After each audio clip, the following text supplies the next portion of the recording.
अस्सलामुअलैकुम एवरीवन, कैसे हैं सारे लोग। मेरी ब्यूटीफुल लेडीज़, आप लोग कैसी हैं। अल्लाह करे आप लोग बहुत खुश हों, खैरियत से हों।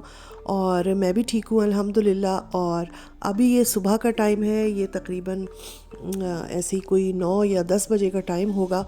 और मैंने आकर अपने ये हरी मिर्चों के प्लांट को देखा तो मैं खुश हो गई। यकीन करें, काफ़ी दिनों बाद मैं इस तरफ आई थी, क्योंकि इसमें जब मैंने कुछ अरसे पहले देखा था तो बहुत छोटे छोटे फूल थे। तो मुझे लगा अभी इसमें हरी मिर्चें नहीं बड़ी हुई होंगी, मगर अभी जो मैंने आके देखा तो माशाल्लाह माशाल्लाह मेरा छोटा सा ये हरी मिर्च का खेत जो है वो भरा हुआ था। तो बड़ा अच्छा लगा। मैंने कहा चलो इसको तोड़कर और रखा जाए, फिर इसका कुछ बनाएंगे, या तो चटनी बनाएंगे या फिर ये कि कुछ और बनाएंगे। अच्छा, मैं बता दूं, ये हरी मिर्चें देखने में तो बहुत ही बड़ी बड़ी और प्यारी और हसीन और ख़ूबसूरत हैं मगर बहुत ज़्यादा तेज़ नहीं है, और ये आराम से बच्चा भी खा ले, इतनी इसमें हल्की वो है। और तो मैंने ये सोचा था कि मैं इसकी कोई टमाटर की चटनी वगैरह जो मैं बनाती हूँ एक, और उसमें हम जब दूसरी हरी मिर्चें बाज़ार से लेके डालते हैं तो वो बहुत ज़्यादा स्पाइसी हो जाती है। तो मैंने ये सोचा था कि मैं इसकी टमाटर की चटनी बनाऊँगी और उसमें फिर इनको ऐसे ही हम यूज़ करेंगे। तो अभी तो मैं तोड़ रही हूँ, बड़ा ही मज़ा आ रहा है और दिल चाह रहा है कि ऐसे ही उठा के कच्चा कच्चा खा लो।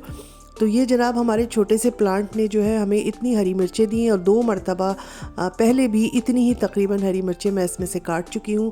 तो मेरा ख़्याल है कि यहाँ मुख्तसर से गर्मियों के सीज़न में अगर यहाँ इतनी हरी मिर्चें हमें मिल जाती हैं तो ये वसूल हो जाता है।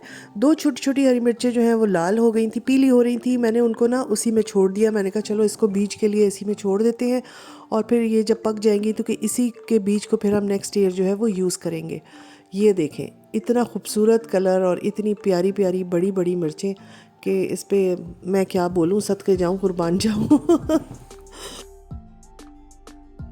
तो बड़ा ही मज़ा आता है अगर अपने घर में कोई प्लांट लगाओ और फिर वो फल या सब्ज़ी दे, तो उसकी बात ही अलग होती है।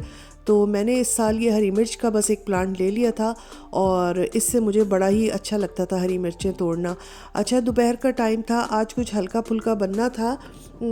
हल्का फुल्का क्या, बस जल्दी में थी मैंने कीमा निकाला और मैंने कहा मैं कीमा भूनती हूँ, और कीमे के साथ फिर मैं इसको हाफ़ ऑफ कर लूँगी।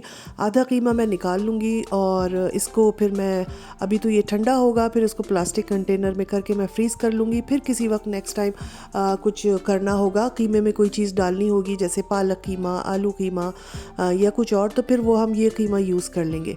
और जो आधा कीमा रह जाएगा फ्राइंग पैन में, उसमें मैं डालूँगी स्पेगेटीज़। तो आज बन रही थी कीमा स्पेगेटीज़, और जल्दी बन जाती हैं, मज़ेदार भी लगती हैं, मुझे भी बहुत मज़े की लगती हैं, और मेरी बेटी और हस्बैंड दोनों खा लेते हैं।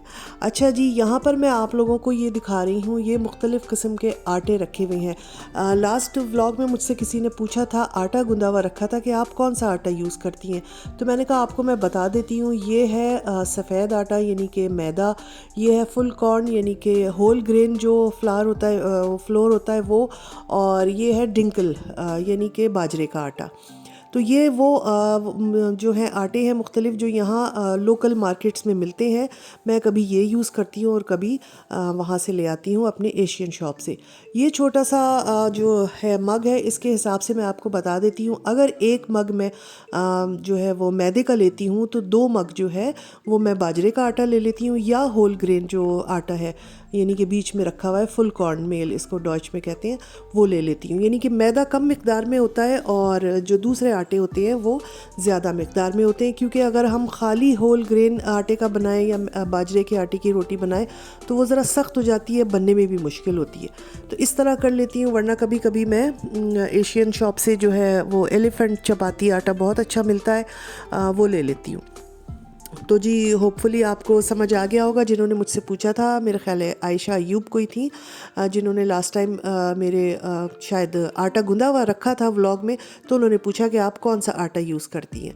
तो ये इस तरह से हो गया। इंशाल्लाह मैं इसकी मिक्सिंग भी बताऊंगी किसी वक्त भी। अभी तो मैंने मंगा के रखे हैं, और जब मैं अपने डब्बे में इसकी मिक्सिंग करके रखूँगी तो आपको दिखाऊंगी। और यहाँ पर स्पेगेटीज़ जो है वो मैंने बॉईल कर ली थी, और मैंने उसको कीमे में मिक्स कर लिया है। निकाल रही हूँ, मिक्स कर लूँगी, और अच्छी मज़ेदार बन जाती हैं। कीमे के साथ स्पेगेटीज़ या वेजिटेबल्स की बना ले, वो भी बहुत अच्छी लगती हैं।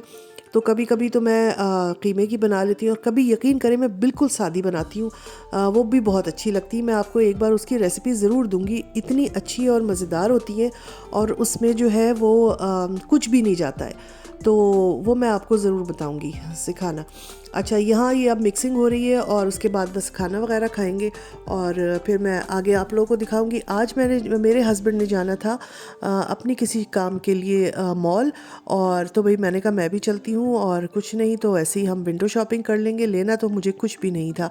अच्छा, ये जो हम मॉल गए थे, ये वाली क्लिप जो थी ये कुछ अरसे पुरानी है, मतलब ये वीडियो कुछ अरसे पुरानी है, तकरीबन एक हफ़्ते पुरानी जो है ये वीडियो है, जो मैं आप लोगों के साथ अब अपलोड कर रही हूँ। तो एक हफ़्ते पहले की है, और अब एक हफ़्ता बाद में ये हो रही है अपलोड, और वो मैं आपको बताऊँगी कि क्या वजह है। अच्छा जी, जर्मनी में आजकल बहुत ज़्यादा सन्नाटा छाया हुआ है, कहीं भी निकलो तो रोड्स बड़ी खाली लगती हैं, और बाज़ारों में जाओ तो बाज़ार खाली लगते हैं, और ग्रॉसरी मार्केट्स में जाओ तो वहाँ पे भी सन्नाटा लगता है। यानी कि ऐसा लग रहा है कि एकदम जर्मनी में सन्नाटा छा गया है कुछ अरसे से। तो मैं भी बहुत हैरान थी, और इस दिन जब मैं वहाँ गई अपनी मॉल में, तब भी मैं वहाँ पर ये देखकर हैरान हो गई। ओह अच्छा, ये तो मुझे आप लोगों के साथ ज़रूर शेयर करना था। ये हमारी है रोबो मासी। मैंने आप लोगों के साथ लास्ट व्लॉग में शेयर किया था कि मेरी बेटी ने मुझे सरप्राइज़ गिफ्ट दिया है, ये रोबोटिक वैक्यूम क्लीनर, और मैंने आप लोगों से पूछा था कि इसका नाम कोई सेलेक्ट करें, कोई नाम बताएं, कोई सजेस्ट करें, कि मैं भी सोच रही हूँ कोई नाम रखूँगी, और आप लोगों से भी पूछा था। तो मेरी बहुत ही एक प्यारी, एक लवली जो है वो सब्सक्राइबर हैं, और इंडिया से हैं, उनका नाम है nosh vlog happy family. Nosh vlogs happy family ने मुझे कमेंट किया कि इसका नाम आप रख दें रोबो मासी। तो भाई मुझे बड़ा ही अच्छा लगा, और ये एक वाहिद कमेंट था जिसने मुझे ये नाम जो है वो सजेस्ट किया, और मैंने इसका नाम रोबो मासी रख दिया है। तो थैंक यू नौश, आपने बड़े प्यार से मुझे जो है इसका नाम सेलेक्ट करके दिया। अच्छा जी, अब मैं जा रही हूँ घर से मॉल की तरफ, और रास्ता देखें इतना लश पश ग्रीन हो गया है, बारिशें बहुत हुई हैं इस दफ़ा जर्मनी में, तो बड़ा ही प्यारा रास्ता हो गया है, और जब बाहर निकलो तो बड़ा अच्छा लगता है। और मैं वैसे भी बहुत कम बाहर निकलती हूँ तो जब मैं बाहर निकलती हूँ तो मैं तो बहुत ही खुश होती हूँ, और मैंने थोड़ी सी वीडियो आप लोगों के लिए भी बनाई है। और यहाँ पर हम आ गए थे मॉल में अपने, और मैं सबसे पहले जब मॉल में जाती हूँ ना, तो ये बैग्स का जो वो है सेक्शन सामने ही आता है, तो बड़ा ये अपनी तरफ खींचता है, और हम जो है वो रुक रुक के देखते हैं। अच्छा, यहाँ पर जो है वो बहुत सारे ब्रांड्स, अच्छे ब्रांड्स जैसे गेस और टॉमी हिलफिगर और दूसरे बहुत सारे उसके ब्रांड्स के जो बैग्स हैं वो रखे होते हैं, और यकीनन बहुत एक्सपेंसिव होते हैं। मगर ये होता है कि भाई जाते जाते एक नज़र डाल ज़रूर ली जाती है कि भाई शायद कोई सेल में आया हुआ हो या कोई कम प्राइस में हो, मगर ऐसा बहुत कम होता है।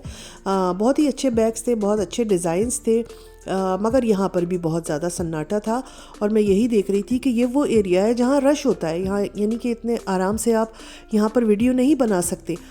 मगर यहाँ पर इस वक्त बिल्कुल भी रश नहीं था, कम लोग थे, और जो आ रहे थे वो निकल रहे थे। ये बैग की प्राइस जो है 99 यूरोस। ये वाला बैग जो है ये तकरीबन 100 यूरो का है, और मैंने कहा चलो आपको थोड़ी थोड़ी प्राइसेस भी बताती रहूं। और यहाँ पे बैग्स की क्वालिटी बहुत अच्छी जो है वो होती है, और ये एक बार ले लो तो ये सालों चलते हैं, ये ऐसे नहीं होते कि इनकी ज़िप टूट गई या इनका वो हो गया। जाहिर सी बात है ये महंगी जो है वो ब्रांड्स हैं, और प्राइसेस भी जब इतने ज़्यादा हाई हो तो फिर ऐसे ही बैग्स होते हैं अच्छे। इसकी कीमत जो है ये है 59 यूरोज़, यानी पर्पल वाले की तकरीबन 60 यूरो का है ये। और इसी के आसपास बाकी जो हैं बैग्स वो भी रखे हुए थे, और कभी कभी सेल में जो है लकीली बहुत ही अच्छे मिल जाते हैं। ये बैग है टॉमी हिलफिगर का, और इसकी प्राइस है 159। हाँ, इसकी मैंने लिख के रखी थी, इसकी प्राइस है 159.99, यानी कि 160 यूरो का ये बड़ा सा बैग है टॉमी हिलफिगर का, और बड़ा खूबसूरत लगा। और इसके अलावा ये भी रखे हुए थे, तो बड़े प्यारे लगते हैं। वही मैं कह रही थी कि जब मैं यहाँ से गुजरती हूँ तो मैं यहाँ रुकती ज़रूर हूँ। और आप पीछे देखें कितना सन्नाटा है, यानी कि लोग ही नहीं नज़र आ रहे हैं मॉल में, ऐसा लग रहा है कोई लोग ही नहीं है।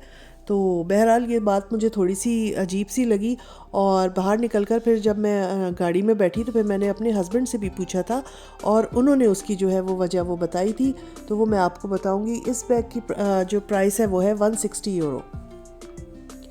तो आप लोग अपने जहाँ जहाँ रहते हैं उसके हिसाब से इसको कन्वर्ट करके देख लीजिएगा कि भाई ये कितने का है ये बैग।